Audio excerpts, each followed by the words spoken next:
but how is Devin going to perform at 140? You know, two arguments might be he'll be really good and strong because he's been struggling at 35, and the other one might be he might not be big or strong enough, and maybe his assets at 135 was his size. So I just think it's a great fight. You know, I respect Devin because he could have had an easier route, but I think this was a master play by him and Bill if they pull it off to move up and to get a belt at 140 after everything they did at 135.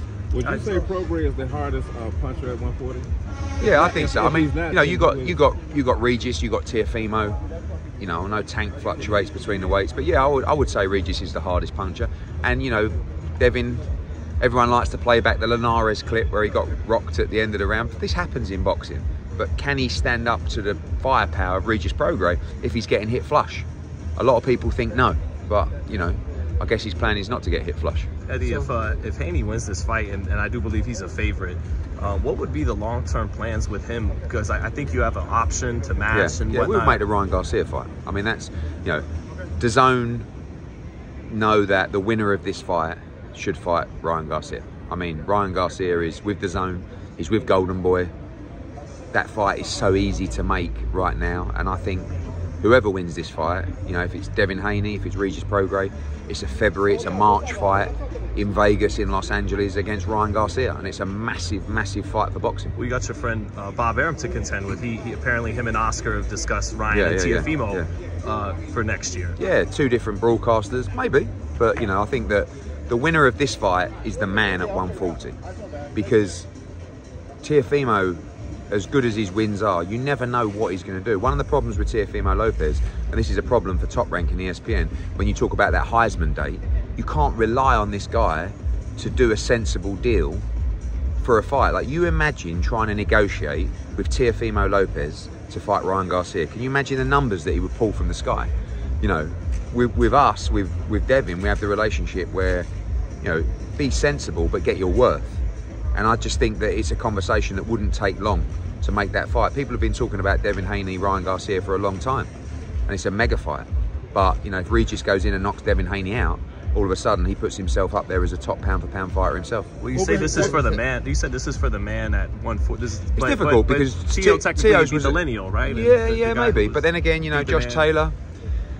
You know, I mean, I think there are always true question marks over his pound-for-pound quality. You know, I don't mean that disrespectfully. I think he's a tremendous fighter, but you know, he did beat Regis Prograis in a fight that could have gone either way, and he beat Ramirez. How good actually is Ramirez?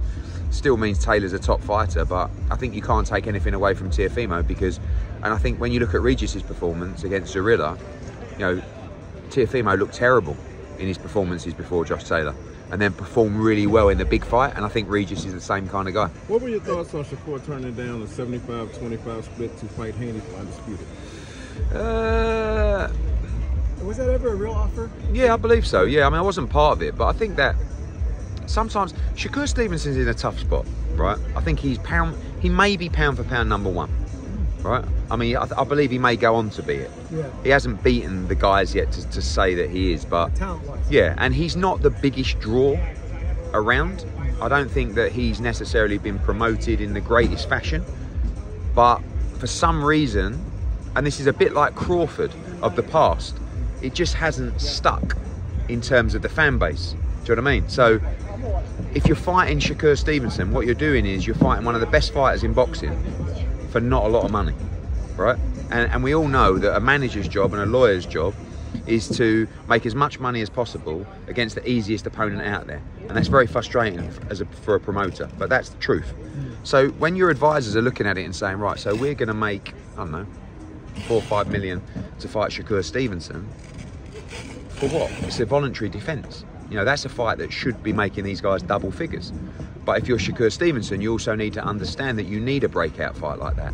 And sometimes you have to take a smaller end to make a fight happen.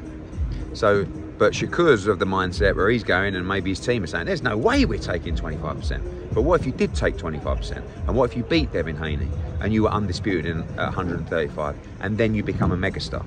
So I see both sides. Well, Devin argued that's what I did with Kambosos. Why he not? Did, yeah, he did. Look, to be honest, like, well, I mean, I think Bob's going to say that because he knew Devin was leaving. But at the same time, Devin went to Australia and took not a lot of money to try and become undisputed. And he did it in his backyard, and he did it. And then he had to rematch him in his backyard, and he did it. Then he came back and fought Lomachenko in a very close fight, could have gone either way. Still fought Lomachenko, and now moves up and fight Prograis. So I think no one can question Devin's credentials, but sometimes in boxing you have to give a little to get the right fight.